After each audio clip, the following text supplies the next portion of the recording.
Hi, everybody. Should all Hi. be back to the main room now. So, welcome back. I hope you enjoyed that short breakout session. So, what we're going to do next is we're going to have a fireside chat with Helen. So, Helen Oldfield, I first met Helen probably about 8 years ago when I was first starting up a business, and Helen did a really great talk about branding your business and the importance of branding and perception and how people perceive your organization. And it gave me so many insights into what I needed to do because at that point I was looking at branding my company. And we've actually worked together quite extensively after that. Helen managed the PR for my business and helped us through some really tricky times and made sure that we were able to communicate what we wanted to communicate through the right channels and at the right time. So I'm really pleased that Helen is joining me this evening to talk about building grassroots connections to grow your community. So I'm going to stop sharing my screen now, and hopefully we should be able to, if I can work it all out, just Yeah. have Helen and I on the stage. Bear with me a sec. I wish they had a tool that would let you just go turn everyone else off. What have we got?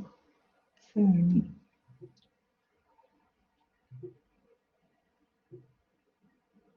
there we go. We're getting there. Yay. We're Hooray! there. Okay. We're So we got it. We got there in the end. there. So what we're going to do is we're just going to have a bit of a chat around this topic of grassroots communities. And if anyone has any questions that they'd like to ask, if you pop them in the chat, and then Helen, is it okay if we bring people in to ask questions as we're going? Yeah, sure. Yeah, Yeah. go for it. Yeah. And then I can make you presenter and you can jump in and ask the questions.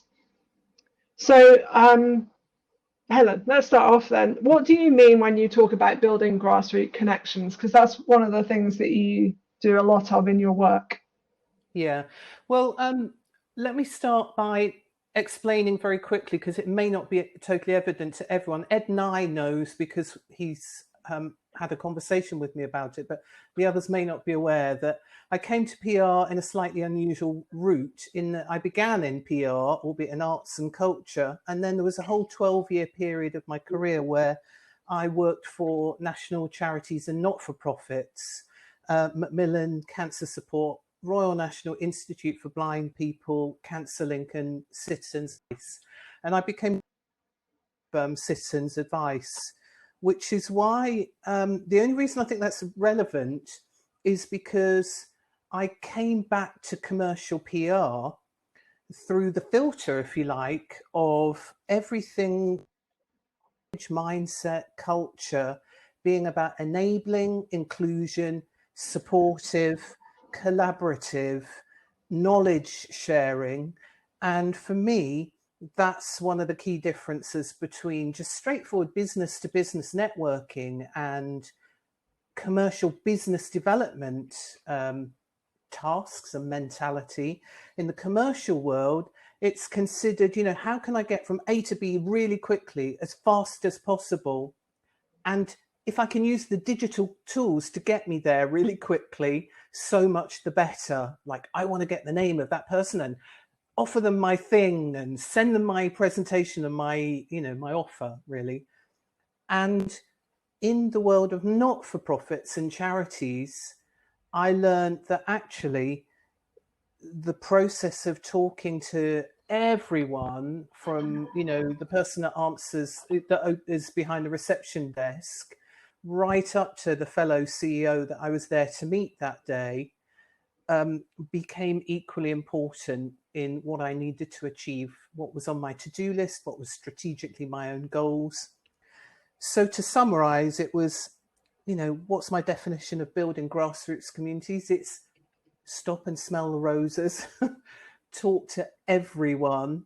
Don't just jump straight away to the person who you think is the most senior decision maker.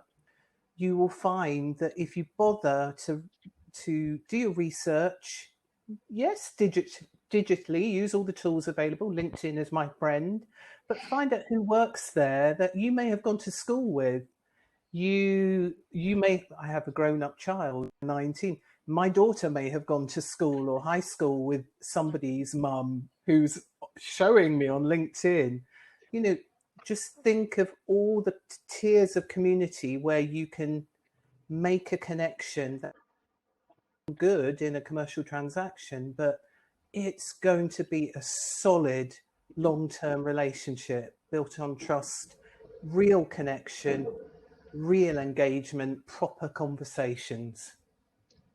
Yeah, it sounds like in some ways I see that in business networking, in the networking that works really well, when it is about building those long-term relationships, rather than the networking events where you're like, you have to stand up, you have to give a pitch, you have to bring in 3 leads for every person who's at the event, and you're measured against your performance. And so yeah, I think like some networking groups really do feel much more like a community, like building a community. And maybe that's why, because they focus on like not being like, are you going to be valuable to my community, but they're more focused on like, how can we work together so that we're all achieving success.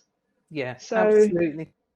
yeah, Mindset and inclusion, and as you said, it's about valuing each person in the network, in the community, in the group, in the chapter, call it what you will. I do think actually we had that little moment in our room prior to coming back. I was saying that terminology like chapter does change people's perceptions of what they can expect and the reception they can expect and what that audience is going to expect from them. I find the terminology chapter a little scary. I've been involved in many chapters, business networks and international chapters, of course. But when I do recall feeling some trepidation as I thought, oh my goodness, it's going to be terribly structured. There will be expectations on me to do things this way in a certain order.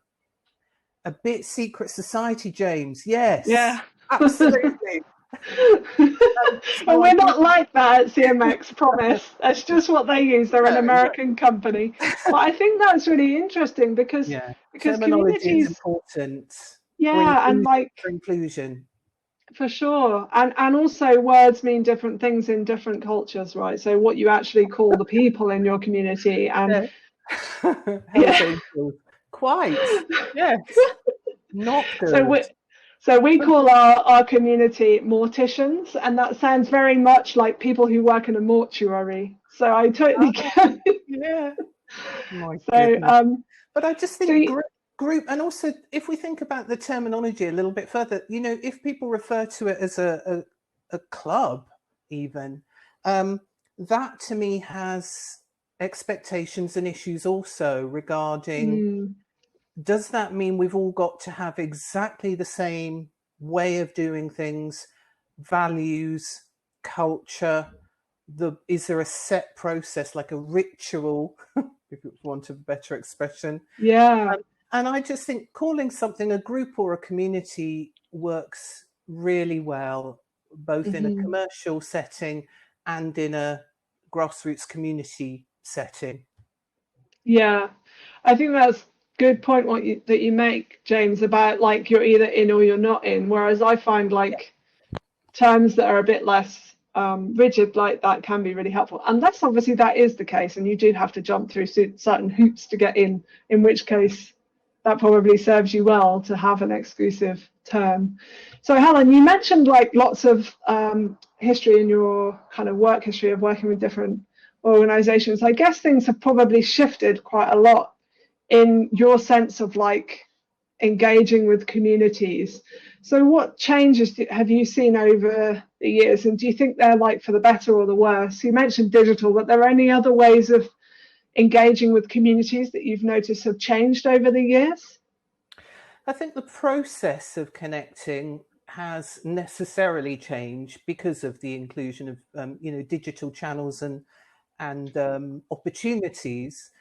But what I've noticed personally through my PR work that seems to be changing still because of COVID and lockdown and people's slightly different behavior and mindset is that prior to lockdown, when people were thinking about networking, you know, what was needed, and community engagement, what was needed, there would be this mindset which was around, okay, what have I got to sell or to promote, or, you know, or what is the thing that I'm trying to get out there, the product, the service, the concept, the event, the idea, what is it? Okay, it's this. Who might that be good for? And then there'd be this sort of marketing traditional deconstructing it into, you know, in marketing speak, they call it audience segments. But, you know, are we talking to me, my mum, the granny, my daughter, the, you know, the teenager? And we would go to knocking on those individual segment or audience doors, or try that, and say, hey, we've got this we think is perfect for your audience. Now, here's the thing. We had this Black Lives Matter movement that really showed us how things need to be shaken up in all kinds of beautiful and new and different ways. What I now see coming through is among marketeers and PR people is this idea of, hang on, instead of thinking, match the product or service or concept or event or opportunity to the audiences, we're now going to start saying, we're going to come out talking to all audiences, and we're going to look at mapping where we're not currently making any impact, inroad, we're not having conversations, we don't appear to have relationships with those groups of people. We're mapping the gaps. And consequently, in doing a different, who's out there that we're not reaching, like light bulb moments, and listening, approaching in a friendly, open-minded fashion and listening, we're hearing really important things like, well, it's no surprise that your industry has no record of our or my community engaging with that service or product because nobody's invited us to. Because prior to all of this, we were considered to be a hard to reach group. And so therefore, only certain products and services would be marketed to hard to reach groups, instead of like just saying, what have we got that everyone could be enjoying? How can we reach the people who are not currently enjoying it and invite them to enjoy it? It's not terribly rocket science when you think about it. And yet that shifting in mindset, like deconstructing that whole idea of audience segmentation and pitching one product to one audience. It's like, no, here's the whole full palette, love. Here's the full buffet. You come and talk to us and pick what you fancy. And if what you fancy isn't here, we're here and listening. Come and talk with us and we're ready to hear this. That's the beautiful thing about community connecting that shifted. And I think that's really interesting, particularly something that I've been exploring is how our biases affect who we reach out to and who we invite into our communities, like not necessarily explicitly, but just through the way that we are in our community. It's just become very apparent to me, even as simple as like in our community, the time zones in which we hold meetings are, you know, like excluding certain people because they live in a time zone where they just couldn't do that. So like trying to shift meetings so that that works, and there's all kinds of things have come up as a result of. Is there anyone you can think of who's doing this really well? Yeah, there's a couple of people that I was that are based here in Suffolk, a couple of organisations that are doing an excellent job of this. And one of them is the Eastern Angles Theatre Company, and it serves the entire east of England, not just Ipswich, not just Suffolk, but they have a spectacularly effective, hard-won, but really loyal and trusting audience of anyone who lives in a rural population, basically, anyone of any age, any background, and the only kind of thing that identify a characteristic is they're in a rural area, and they make great efforts throughout the year to physically go and knock on doors, build relationships through conversations and listening. They put hard copy leaflets still every letterbox in every village where they're going to have a touring show at the village hall 3 months away. They put notices on every post office, every lamppost, every village notice board. It's very easy for us to think in the digital age that everyone has access to everything because it's just here and served online. Well, we all do, but there are vast swathes of people that just can't and don't, or choose not to, get their information in those digital manners. So we must still include those people because, it may be something as simple as, they've got internet, but the broadband speed is rubbish. And so therefore, joining live events online just ain't going to happen for them because of where they happen to live and how they're served as a community by the broadband infrastructure. So old school has its point. I'm really interested by I'm just trying to follow the thread. And Eddie, you are right. It's kind of quite open-ended, isn't it? The term community. And I hear what you're saying, James, that, I'd say I'd actually challenge gently the notion that's a fairly niche approach to do the smorgasbord, come and sit at the table, tell us what you fancy and eat what you do. I actually think it's a necessary open door policy and a necessary open door open-minded task and process now that we are where we are, and because of what we've learned through lockdown, the need to community connect, for people to feel safe and loved and included and belonging, and because of what the additional tiers of what we've all learned through lockdown because of the Black Lives Matter movement in particular.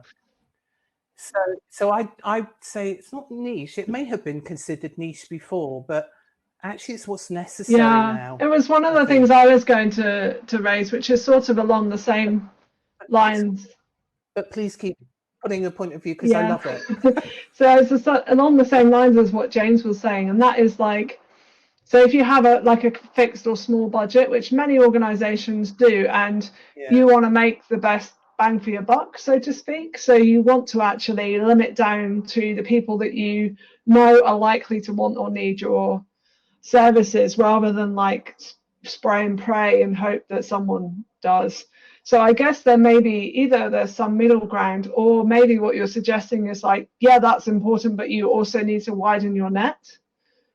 So maybe part of your project, part of your community growing is like, we need to target these people because we know these people will respond, but also we need to think a bit wider and say like, well, who are those people out there who might be on the periphery or who may not feel invited or welcome to the community, and how can we engage with them?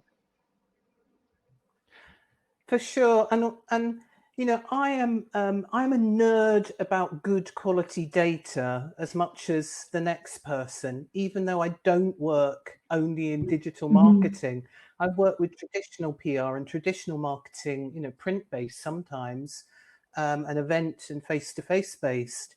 But I do value good quality data when it's about mapping current audience reach and characteristics, so that I can then draw some sensible conclusions and start strategizing and planning new or additional services or channels of delivery to meet the needs of people that could be used. There's no reason why these people could not be using it. So why are they not using it? Is it because we're not offering the right service? Is it because we're not offering the service at the time and in the place and in the manner and through the channels that are, needed and relevant for inclusion? Or is it more about actually nothing that you're currently offering is of any interest or relevance to me, even though I quite like your brand or you as an organisation and what you're doing out there with other groups, in which case some say the data, mapping data about what's missing is still useful, because I'd be saying, come and have a chat with us. I'm really interested in hearing your perspective. I don't believe we've got records of anyone coming to anything. Are we way off base for you? Because, you know, we need to be hearing this. And so that's what's an important task to do. I think also there is value in like awareness. So you mentioned a bit earlier, Helen, about like, well, it may not be the person that you're directly trying to reach, but you may reach them through friends or family. And in some ways, that's a more efficient way of building your community, by recommendation or referral. Because if somebody who I respect, or like sort of friend or something, was to say to me, oh, you know what, you were talking about knitting, and I know this really great place where loads of people who do knitting meet up in the pub once a week or something, you'd love it. I'm totally not interested in knitting, but you might know about it, you might be interested. So I think there's also that element of it. It's like maybe not directly reaching out to people who will be interested in what you offer, but making them aware of it so they can tell others about it. So that's... And an example of that might be relevant to different industries is at the time when I was working at Macmillan Cancer Support, so the national charity for cancer support in the community all around the UK, I was funded by the National Lottery to do a brand new project, which was around building up the community networks all around the UK between cancer support groups. And at that time, I think there were about 600 of them, and it's probably more now. But they needed, so there were these established community cancer support groups, you know, for self-help. But what we needed to happen is that they had access to a wider support network in their community, you know, therapists, counsellors, you know, leisure listeners. And so I learned that what I needed to do was physically go to those places. Now we're challenged by COVID and lockdown. We are. But if I, again, deconstruct the process and the mindset, it's still the same, because what I would have done traditionally is phone up the local tourist information service. And I know that sounds a bit out there when we're dealing with cancer support networks in the community, but they're trained to know everyone and everything and every organisation and every place and person of interest in their community. That's what they're there to do. They are trained to be customer focused, friendly, and they're never going to get bored with 25 questions. They always know the publicly funded organisations, you know, the statutory, the voluntary, the community-led ones that have public funding, who are likely to be relevant because they themselves are publicly funded. And I just found that process of picking up the phone and going, can you help me? I've got this task. Who in your neighbourhood should I be speaking with? And then I would go online and use all the usual tools to find that one person to say, so-and-so in your tourist information office told me you are the most helpful decision maker who knows how to get this thing done in your community. Can you help me?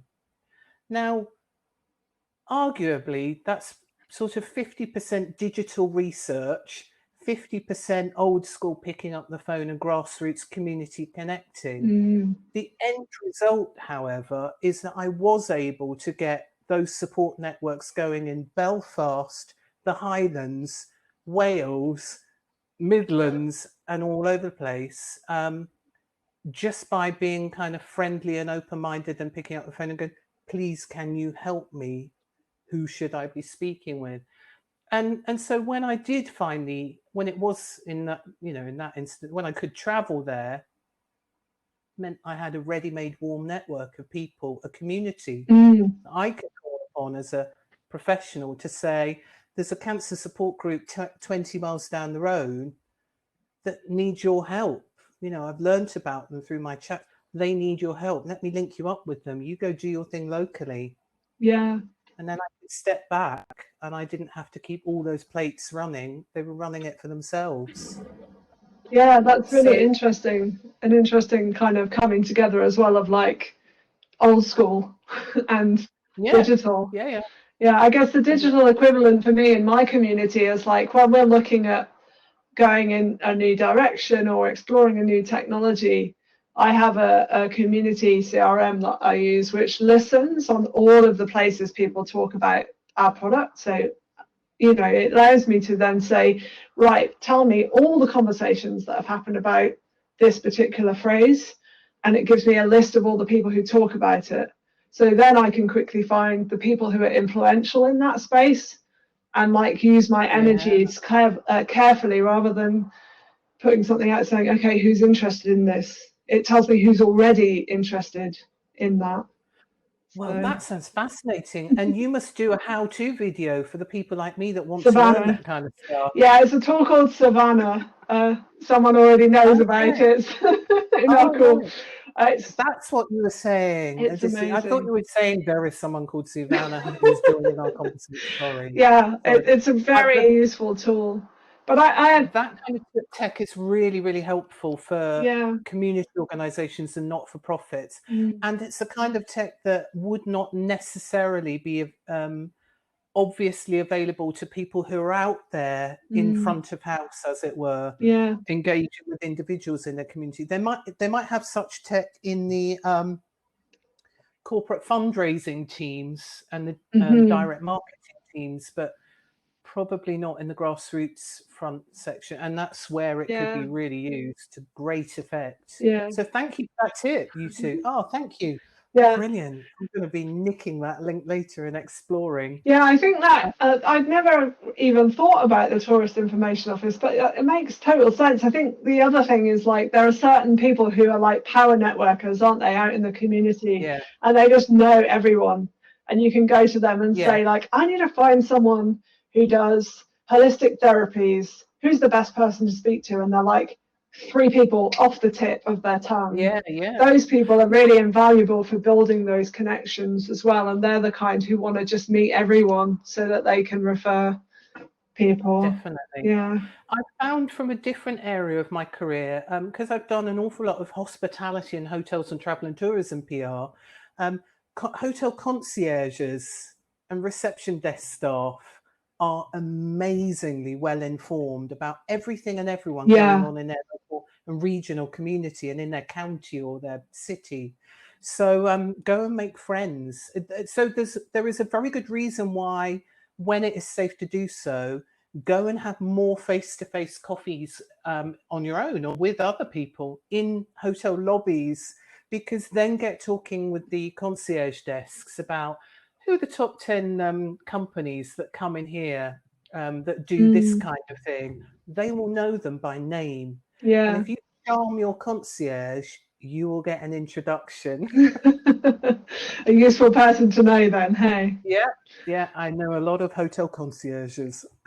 So we've talked a bit about communities, and like I wondered if you had any thoughts on what are the signs of a community being healthy, maybe, and maybe warning signs that there might be some issues with a community when it comes specifically to this kind of like grassroots engagement connection. Well, let's start with the positive stuff. The healthy communities are the ones that do go out there and do the mapping, and then they listen where they've identified there are people missing from the conversations. And it's also an actual conversation rather than a one-way blast out of publicity and campaigning material. It's we're thinking of doing a campaign or a conversation on what do you think we should be saying in such a campaign? And then the other things are, it's got to be truly welcoming and inclusive. like, I think the phrase that you used earlier, Ruth, was, did you say hoops to jump through to become a member? I'm with, the Marx brother that said, I'm not willing to join any club that is willing to have me as a member. Frankly, I think generally clubs should be opt-in. You should just offer a space, within a framework of we're here to discuss or share or focus on these kind of things, and you're welcome. End of. So they need to be open in mindset and values and in the kind of terminology and language that they're using. I think it's very healthy when you get co-leadership or teams of leaders rather than one person doing it all. Because then there is scope for better decision making, broader ideas generation, and you can sort of fact check and tone check among you. Did tonight's meeting feel okay? Do you think everyone looked like they were having a good time? Do you feel everyone looked, from either what they said or their body language or facial expression, did they look comfortable, and did they feel, were they looked after? So it's good for co-leadership because it avoids that thing of, I've got a little phrase that I use, WIRE, Women in Rural Enterprise, of which it's a network in Suffolk. I'm a co-leader with 2 other people. We say we want to sort of stamp out, which sounds a bit aggressive, doesn't it? So we're very non-aggressive. We're very tree-huggy, nice, soft, gentle folk. But we want to stamp out a culture of queen being, which we have all experienced as business execs when we have gone to other more traditional business networks, whether they're mixed gender, all gender, gender non-specific, or whether they're just there for women in business. We've experienced the most uncomfortable competitive queen being. And what I feel is a healthier culture is, let's just go in on the basis that we're all in this together, folks. Let's take the COVID culture. We're in this together. We've all got something to contribute. Equally, we've all got something that we can learn if we create a culture of listening, sharing, collaboration, and inclusion. And I consider that it's a successful network or meeting that I've done if I come away having learned something completely fresh that someone's just gently volunteered, like, thank you for the Savannah. Thank you, Odysseus. Someone's just volunteered something that will be very helpful to me. That technically speaking, if I used that tool or suggestion or idea, might put me one step ahead of the very person that's given it to me in so-called competition. That for me is a healthy community and culture. It's like, fellow PRs, fellow marketeers. I've just learned something really great. Do you want to use it? That's a healthy culture. Feel confident in their own abilities to do a really great job and serve their own clients and communities without doing that kind of like, I'm not sharing my sweeties with you. And that's what can be learned from community, grassroots community connecting kind of communities. The commercial world needs more of that. And that's been very interesting for me, hopping between starting in the publicly funded world and then coming into the commercial world for the latter half of my career. Traditionally, when I was a CEO in charities, we had this idea that, oh my God, we've got someone from business coming to show us how to do things. Oh my goodness, thank you so much, great business leaders coming to our organ. And we'd all sort of earnestly soak up the learning. But now I have worked in the commercial world for so many years as well. I realize that very often those very creating the right culture for openness and sharing and collaboration, those very important elements that I learned back then in not-for-profit days are of so much commercial value. You know, we had Dr. Robert Holden, who the very man who created the entire mindfulness and happiness project, training us as senior leadership team members in 1992 at Macmillan Cancer Support, or 93 or whatever it was. And we thought that was delightful and helpful. And we were using that in the context of creating happy, healthy cancer support networks in the community. Fast forward, almost 15 years, everyone in the commercial world, especially during lockdown, is like, this mindfulness thing, this keeping happy, this preventing loneliness, enhancing communities and ways that we can still connect, connect safely. It's really commercially valuable. It's like, so I love it when you've got that culture of mutual respect for, both commercial world and not-for-profit world's expertise in connecting.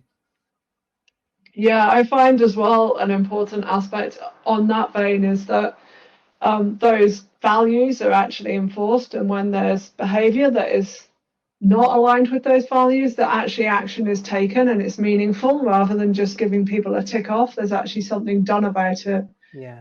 Because I think values are great to talk about, but there are communities where it's like all PR talk, and they don't actually act on that when there's an issue. Yeah. And more we're seeing this blow up in social media where communities are not taking action when there's an issue of racism or an issue of sexism or abuse or something like that, and they're just not actually enforcing their values. Yeah. So I guess that might be a sign of a dysfunctional community in that way. Well, I'm ever the PR. Let's turn that round and look at what's the positive takeaway.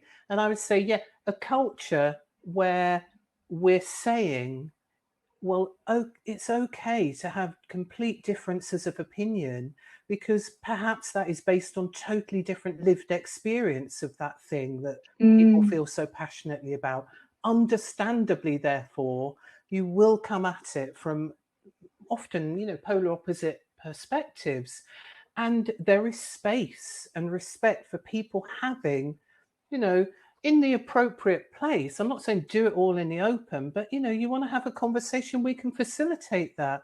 Have a conversation. And if you want someone to be there to ensure that each person is heard, can be heard respectfully, and you resolve it in a way that you both feel is meaningful, well, it's all right to have difficult conversations. That's what being a grown-up is, isn't it? And again, for me, the idea of having difficult conversations is partly tied up in the PR world of managing reputations and managing crisis comms. But actually, the reason why I find it so straightforward, relatively speaking, as a commercial PR, is because I have that back culture of working in charities and community settings where people would be furious with one another when they were discussing what was going on for them, because of some legal advice problem or a healthcare problem or not getting what they need or want at the right time. So I think, a healthy community is one where you're not only publishing the big list of what your values are, you're showing and having those reminders that it's all right to disagree. It's totally healthy, and actually it's rather interesting, and we can all learn from that. Yeah. And if someone's offensive, literally offensive, there is a process. But we're taking this off now, and we're telling the community out there, we're taking this off now, and we're going to be intervening and dealing with this on behalf of our community, so that you can all carry on enjoying the space in the way it was intended to be used. Yeah.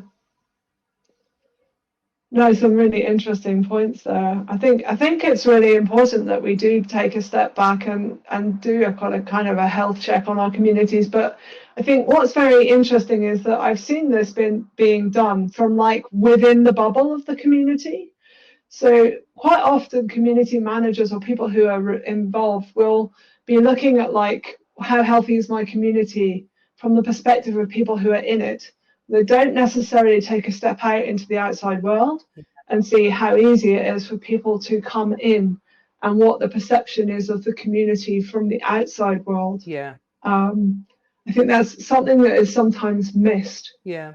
And there's an element of I think what you perhaps, Ruth, with your sort of digital marketers expertise and hat on, you may consider this to be about customer journey, data gathering, and I would consider it to be about community inclusion and engagement. But actually, we're talking the same thing. I'm as interested tonight in following up in a really gentle, friendly way who is not here that said they were hoping to join us, as it's delightful to welcome and chat with the people who are here. So with my community engagement hat on, part of the follow-up would naturally tend to have been, hey, we really missed you. Was everything all right? Can we hope to see you another time? Was anything we can do to help you? So, and actually, when you think about it, that just fits perfectly within customer journey also, doesn't it? Although it tends to be done with those kind of Survey Monkey, like ticker, rate it. And I know they have a place. I know they have a place, but nothing is more powerful than a quick, friendly email going, hey, we missed you. We all right? Hope to see you next time. Yeah, that's kind of difficult to scale, although there are ways to do that with personalization and stuff, but you have to have the tools to be able to do that, and that's a whole other talk. But that's I know that's interesting. She could talk about that one, couldn't she, as part of her getting it right from the start in customer journey. Making it feel safe and loved. Everyone feels safe and loved. So we talked a little bit about community engagement and building those connections.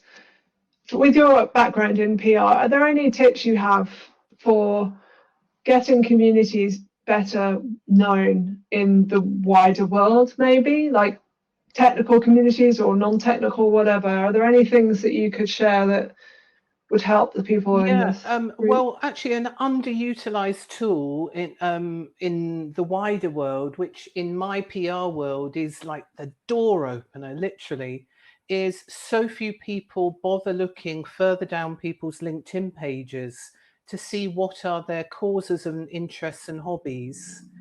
And you can open vast swathes of collective and group and community doors and include people that perhaps never engaged with that thing that you're offering before by selecting them according to their published interests and hobbies. I know that you can do it in sort of data. I shouldn't use the phrase data harvesting, should I? But sorry. I don't have the words. I don't have the tech words, but I know you understand what I mean. I know you can tag and map and trace and gather what people are saying are their published interests. But LinkedIn in particular, if we're looking for those super influencers that you mentioned earlier, Ruth, start with LinkedIn and start at their hobbies and causes of interest. Because they, you get 5 to 10 of those people on board, knowing what you're offering in your community, being curious and interested about it.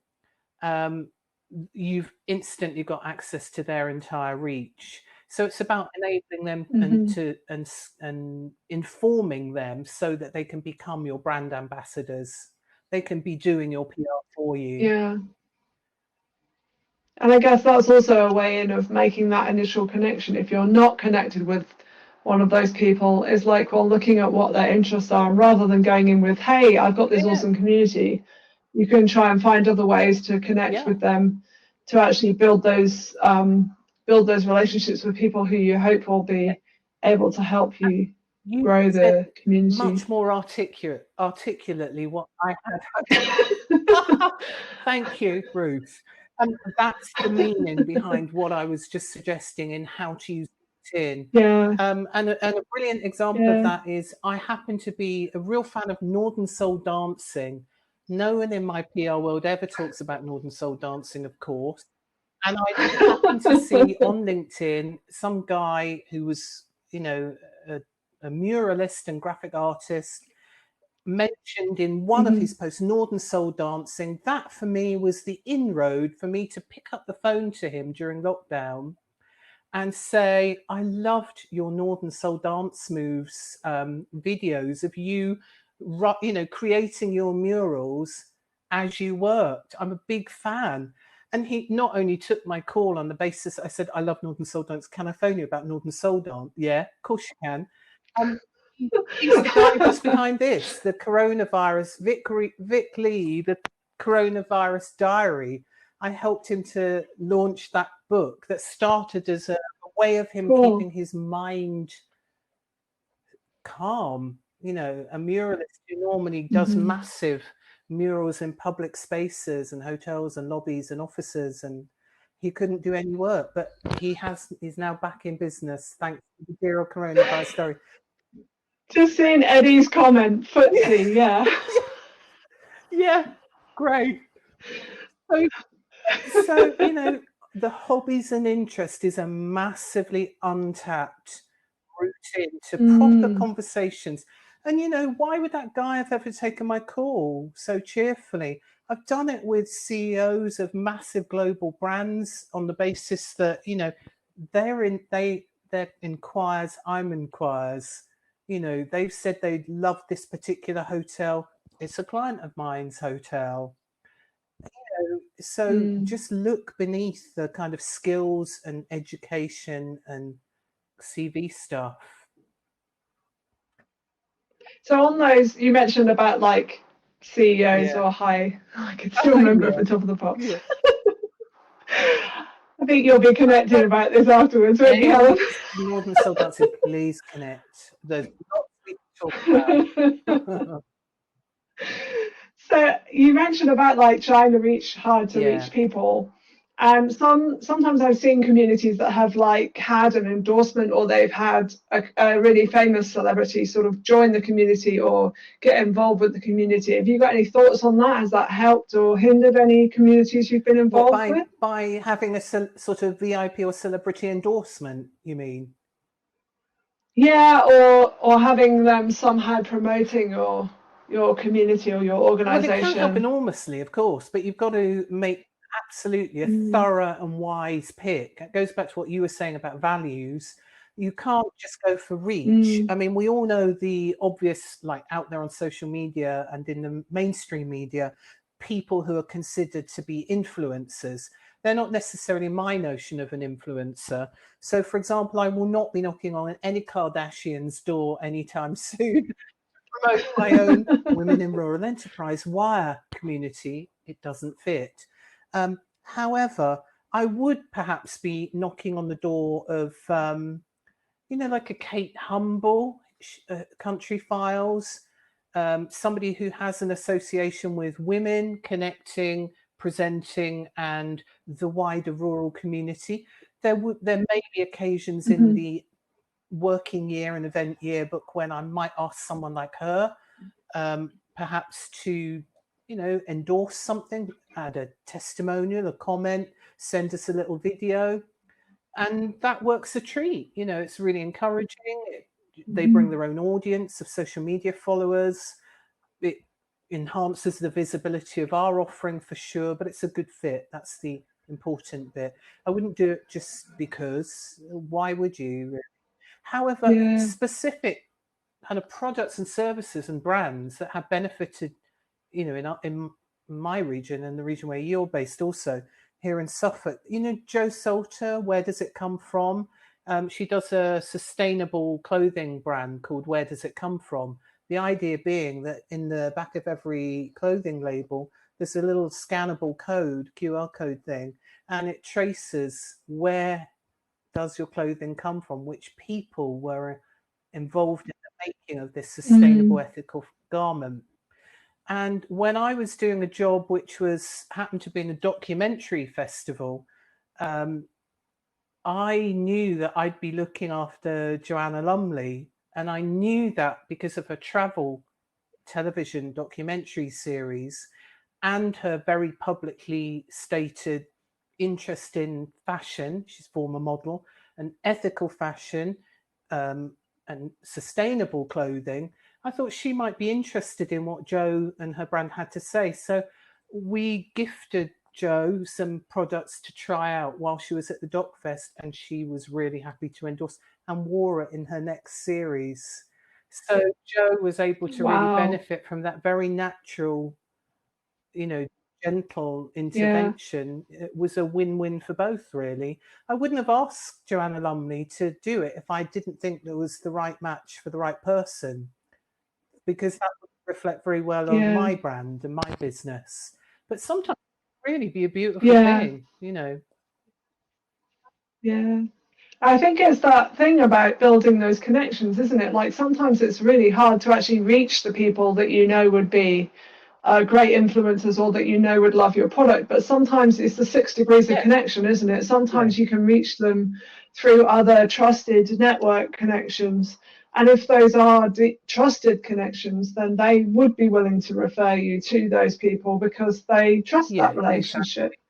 So yeah, building those connections is So so that is important actually where a in the PR long who run. works in many events, that I do an awful lot of, when it's not lockdown, I do lots of festivals, cultural events, film fest, doc Yeah, fests, Pasiti Spill Festival, performance art festivals. So for me, I'm quite often coming into contact through work with like really, well-known public faces, sometimes nationally, sometimes internationally. And yeah, sometimes if a client or a friend or a good cause is saying, would you make such an approach? Well, I will consider it really carefully. And of course I would if I can and it feels like a good match, but I'm not going to waste that opportunity with something that I don't think either party is going to be totally happy and thrilled with. So yeah, it can help to have a VIP or a celeb. Yeah, I think, like you say, it's important that the Yeah. relevance is there. But in a way, that's sort of like part of our role in the community and managing a community is building relationships within our community. So we can be like, such and such has got this problem. Oh, I know who can help you with that. But also building those relationships outside of our community so that we can also be able to refer people and take referrals. I think that's a really important part of a role when you're in a community and leading a community, particularly, is being that kind of connector, being able to make those I've realized that relationships. the way that my brain is wired, which is just thinking in, I naturally think in like thought bubbles and and mind maps. And I've always struggled to process information that's in linear things like spreadsheets, always. Anyway, but the way that my brain naturally does connect concepts, ideas, and people I realized that's been like a superpower in the PR world and in my former not-for-profit community connecting world. So again, if people don't use that simple thought process and the tools available, consider using them. It's very easy to sit staring at data in spreadsheets thinking, how could I send this thing out to 750 people on a list? You may not need to if you do a mind map and have a little, old school thought process on that. Sticking the old post-it notes and seeing who's connected. Like my office does sometimes look like a crime scene, a detective crime. I have lots of pink ribbon in this house because my husband's a former lawyer. They wrap their legal bundles and stuff. But it does help connect in literally connect ideas, concepts, and people. And then you find I don't need to send that thing out to 750 people. I need to speak to that one, and that one, and then boom, I've got 7. it goes out that way. Yeah. Asking the right people in the right way, and having done your due diligence on having a conversational in, which might be on something you're genuinely thrilled in yourself, like, I see you're a Northern Soul dancer too. I see you also like the back catalogue of Aretha Franklin. You know, all those things that, you know, they're remarkably important. And what's more, when in my PR role, and again, this is outside of lockdown, but I often have to be the person at like major events like conferences, you know, like gala dinner kind of things. And I'm often the person that is human buffer seated at the table during the dinner in between the host, my client, and their guest, the keynote speaker, who's usually someone like wowie. And I find that when I have done my due diligence, I always do, and I find out as much as I can online about their career history, what they've done, what they're interested in, what they've spoken about before in the public domain. And I always start chatting with them about what they're doing when they're not working. And I said, I saw that thing that you did, and you're a clarinetist too, aren't you?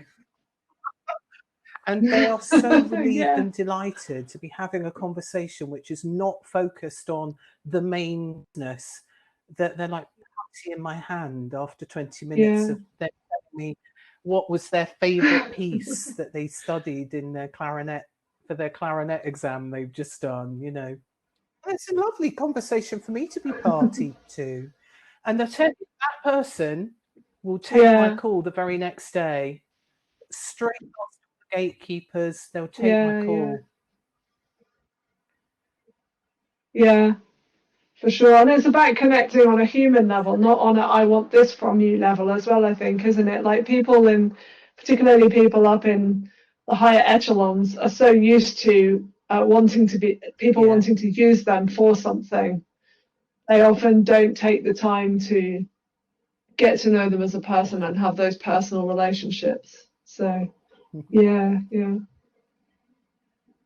Great. A couple of people have had to drop off. I hope it wasn't a dangerous stampede of hysterical animals. Oh, James. I'm just waiting for my small dog to start yapping. Oh, bless. Okay, I've come to the end of all the things that I wanted to ask. So what I'm going to do is invite everyone else to come back in on video if you want to, and we can just have a chat. So normally what we do afterwards is we go into just an opportunity to discuss what we've talked about, what we've learned, maybe if there's anything that you are taking away to apply in your work or your community. So if you'd like to hop on with video, have a chat, if there's something you'd like to say, then please do. Don't be shy, we won't bite, honest. Hello. Hi, Ed. Hi, Sarah. I'm back. Sarah and Hello, Josie. Hi, Josie Josie. again. I was just with her. I love that thing about LinkedIn, looking at what other things they've done in terms of. I was just having a quick look to see. Yeah, it's fascinating. You know, it's a beautiful story unraveling the bottom of people's LinkedIn pages. So if you have never populated the interest hobbies thing, go and do that. It's really important. Well, I'm now wondering if I have. You were talking, and I'm thinking, have I even done that? No, yeah. That's what I'm interested to know how many people have actually, whether they do or they don't bother to do that. But yeah, I think I do think it's really good to try and ask something that's not to do with work when you're having a work meeting. It completely changes the sort of atmosphere, I think, sometimes if you do that. And there's suddenly a warmer feel, and it can make things a lot easier. Yeah. I was thinking in the early days of running my own business, I wrongly felt that I had to sort of be a different person as Helen director of Affinity PR, compared with when I had been Helen, CEO of Citizens Advice, which is kind of a very, warm community organisation, community-based organisation. It's got a very welcome, step in, do you want a cup of tea kind of vibe.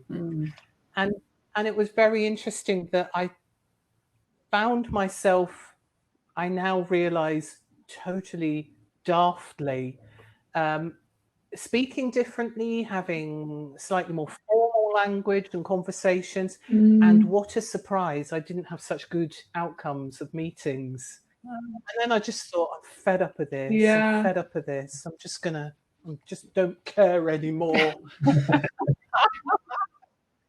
I agree. I think that's so common though, like wearing different masks in different situations rather than just being authentic in all. I think it can be quite it's quite a fearless thing to do, to just be yourself in all situations. It's real. It is a challenge. It does take a lot of confidence is the thing. I think you put on that kind of mask because you don't feel very confident in the situation. It's the way you try everything as well. It just gives you a bit more confidence. But what I find interesting is that I can always tell when someone isn't quite being themselves. Like when I'm in conversation with someone, it just doesn't feel genuine. Like it comes across somehow. And I think when you're trying to build those connections, that can I don't know, I just sort of feel a bit like apprehensive if I get that vibe from someone. Say it again, Ed, I didn't hear it. Say it again. A disarming question. A disarming question? Yeah. What, like that one? Kind of. I should say that Ed is a friend of mine. I do know Ed. We became friends from meeting at Pasiti, didn't we? It was a really random. It was a great random meeting. I loved it. Yeah. One of my favourite disarming questions is, what kind of geek are you? What kind of geek? Yeah. Give us some examples. What would be a type of geek in your experience? There's all types of geeks, but there's people who are just obsessed with one particular thing. So, or multiple obsessions, Ed. Don't just say one. Multiple obsessions. What you get you really interested, engaged, excited? What, in life or in business, particularly? Oh, for you, it'd be Cillian Murphy. Don't tell everyone my secrets. This might go on YouTube. I tell you, that would be an example of a man who would be able to help multiple good causes that I can think of. But because he's so introverted, I wouldn't dream of asking him, because it would not be a good match, because I would know it would be painful. But yeah. But thank you for that. You've blown my cover now, totally. When I meet someone new, I always try and get them to talk about their special interests, not anything to do with work, but gets them talking about their passion rather than anything that's proper. Yeah. I often like to ask them what's the best film they saw recently.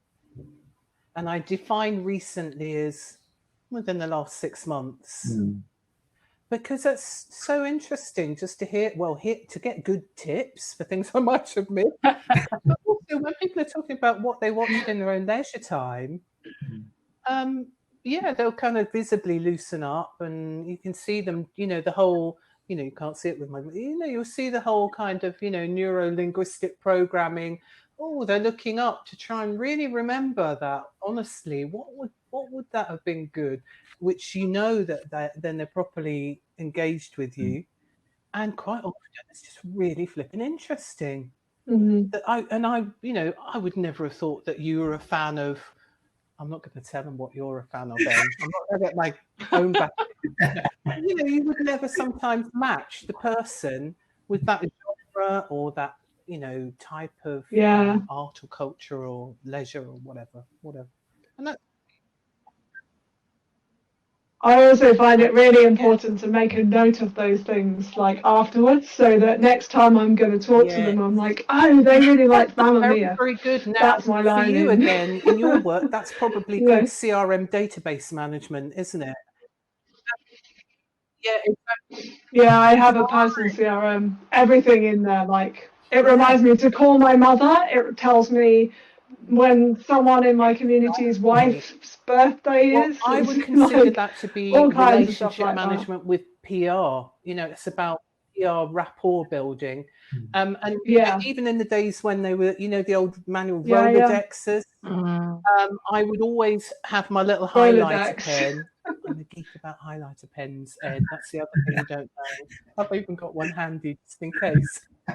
But I would have my own little system for like, oh my gosh, that person also is going to that thing or attended that thing.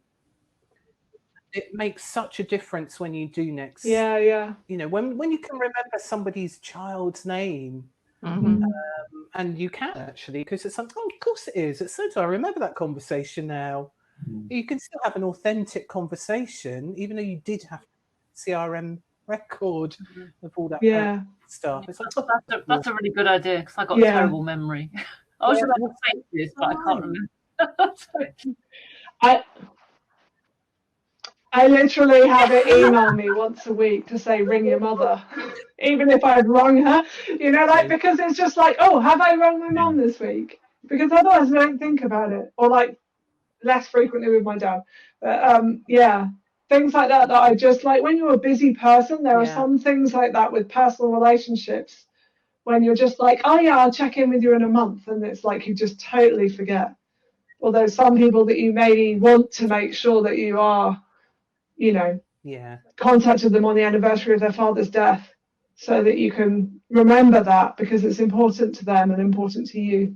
And I'm just not competent enough to remember that kind of thing in my head. I have to have something come to me and say, do this thing today. A community that has, possibly, 10, 15, 20, 100 members. They might not all be around at any one time, but it's really important. Wire Women in Rural Enterprise. Again, we have a little shared Google Drive database where we do put really important stuff like so-and-so's daughter's going into hospital on this day. So at least 3 of us will each put a good old school card in the post to that person, so that they know that, we're here if they want to talk with us. Yeah, I like actual cards in the post. And actual, I bought 20 cards today from a beautiful artist that was having an exhibition up at Snape, because it's another way of supporting. It both says something. The branding. It's an artist that I have served as. She's been a client. I love her artwork, so I can support her by buying my stack of 20 cards. It gets her work out there to people that I'm connected with in my own business community. The recipients of the cards think, that's really nice. No one ever sends me anything. I'll also email them, but usually it's an email to go, no worries, mate. Glad you liked it, when they open it and go, that was so nice. Thank you. So there's little old school touch points that are wedged between the digital equivalents as well. They're so important. So important nowadays. Yeah, back in March, we had our first virtual sprint, which is like a event where people come together and work on something collaboratively together. It was the first one we did. And after that, I posted everyone out a little swag pack with a notebook and some stickers, because like everybody loves stickers. And I handwrote a little note to everyone just saying, thank you for your time. We really appreciated your contribution. And then something about what they had contributed. And I had multiple people contact me saying, did you handwrite those, or did you get someone to write them for you? I'm like, no, I handwrote them all myself. And they're like, wow, I don't think I've ever received anything like that before. And it doesn't take long, but that personal touch, really, people remember it. You won't remember, they really remember it. 3 or 4 years ago, it was the end of the first year where I served your then business, how you and I were first connected through work. You hired me. And I can't remember even what the piece of work was that I did for you, but obviously it worked, because it got to that Christmas, and in the post came, I've still got it in this cupboard. I've saved it. It was this, like, not quite a matchbox, but like like those Cook's matches that are in slightly big matchboxes. It was a box of that size, a beautiful little hand-drawn decorated box, and inside was the tiniest little wire stemmed paper flower with a little tiny size of my fingernail. Thank you from you. And I just thought that was the gorgeous thing. That was such a touch for you to bother and either choose it or make it. I don't know which, and put it in the post. And because you can't stick an old first class stamp on something like that, you have to go and get it weighed.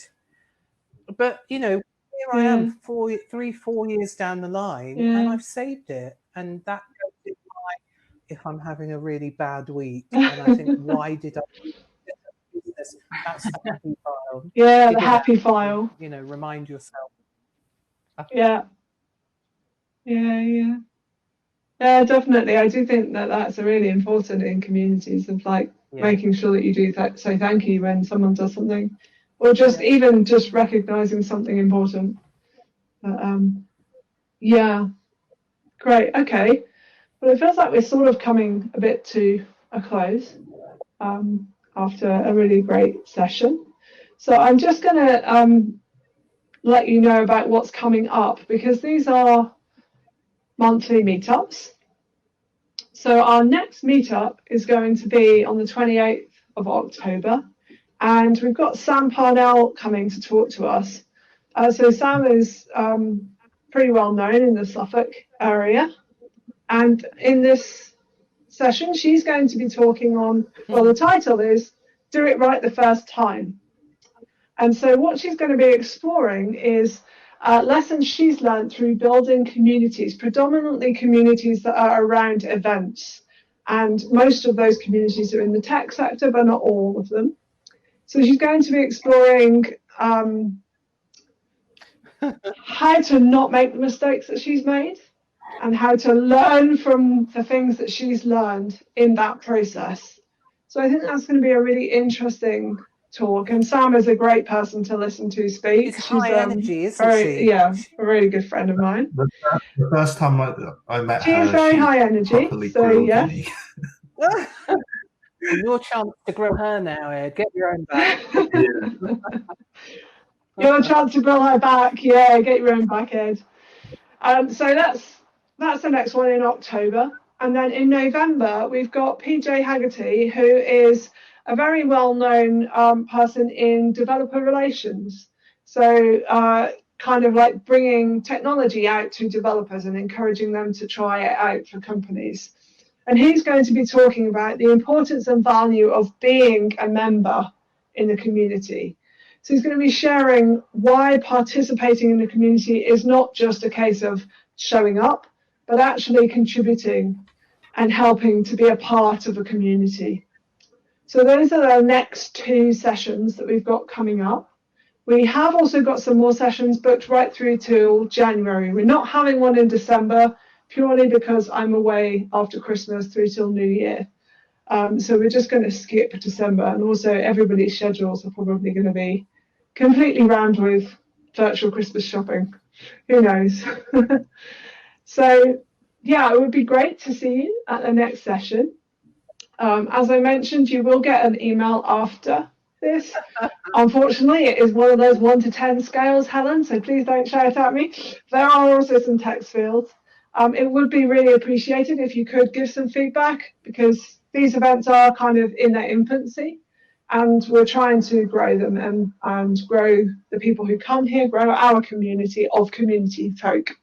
So if there's anyone who you know who would be interested or you think would benefit from coming along to these sessions, then please do give them the link. You can sign up to join the, I don't want to say chapter now, you can sign up to join the lovely community of people.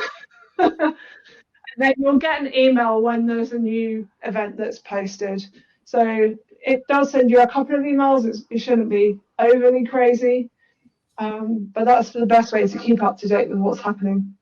And if there's any topics in particular that you want to know more about or you'd like to explore in regards to building communities or anything to do with community management, then also please do let me know, because we are looking to book up speakers through the new year. So great. Anyone have anything they'd like to say or any questions before we close? Yeah. Thank you. Glad you found it helpful. Thanks for having me. Awesome. Thank you for coming. Yes. And I'll see you next month, hopefully. Have a good month. All right. Have a lovely evening, folks. Take care. Bye. Bye.